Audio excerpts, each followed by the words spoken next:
তো হ্যালো বন্ধুরা, আপনারা কেমন আছেন? আশা করি খুবই ভালো আছেন। তো আজকে আপনাদের সামনে একটা পুষ্প প্রদর্শনী মেলার কিছু ক্লিপস তুলে ধরবো। প্রতি বছরের ন্যায় শিলিগুড়ি কাঞ্চনজঙ্ঘা স্টেডিয়ামে যে পুষ্প প্রদর্শনী মেলা শুরু হয়, তার কিছু ক্লিপ আপনারা আজকে খুব ভালোভাবে দেখতে পারবেন যে কীরকম ফুল আসে, কী বিভিন্ন ধরনের ফুল আসে, কী সুন্দর ধরনের ফুল আসে, কি ভ্যারাইটিস ফুল আসে। তো আপনার সাথে থাকুন, আপনারা দেখুন। এই যে দেখতে পাচ্ছেন আপনারা সামনেই ভিডিওতে যে বিভিন্ন ধরনের গোলাপ, অনেক ভ্যারাইটি, রেয়ার ভ্যারাইটিও আছে এখানে। তো বিভিন্ন ধরনের ভ্যারাইটি একটা পটের মধ্যে 14 ইঞ্চি 16 ইঞ্চি পটে খুব সুন্দরভাবে প্রায় 100, 150, 200 করে ফুল আছে, কোনো গাছে 500 পর্যন্ত ফুল আছে। তো আপনারা দেখতেই পাচ্ছেন কত বিভিন্ন ধরনের গোলাপ। রেড কালার পেয়ে যাবেন, পিঙ্ক পেয়ে যাবেন, মেরুন পেয়ে যাবেন। তো সাথে থাকুন, দেখুন।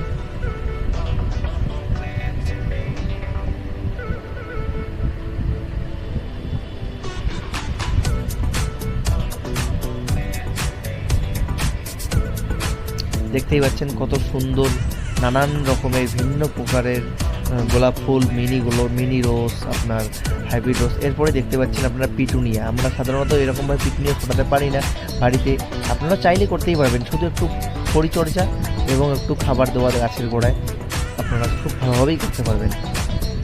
তো এরপরে দেখতে পাচ্ছেন চন্দ্রমল্লিকা। এক একটা গাছের মধ্যে প্রায় 500, 600 এরকম করে ফুল আছে গাছের মধ্যে, গাছ ভর্তি ফুল। তার সাথে পেয়ে যাবেন কিছু ডালিয়ার ভ্যারাইটি, যেগুলো বল ভ্যারাইটি ডালিয়া। দেখতেই পাচ্ছেন আপনারা কত সুন্দরভাবে এই চন্দ্রমল্লিকা রেড কালারের, ইয়েলো কালারের,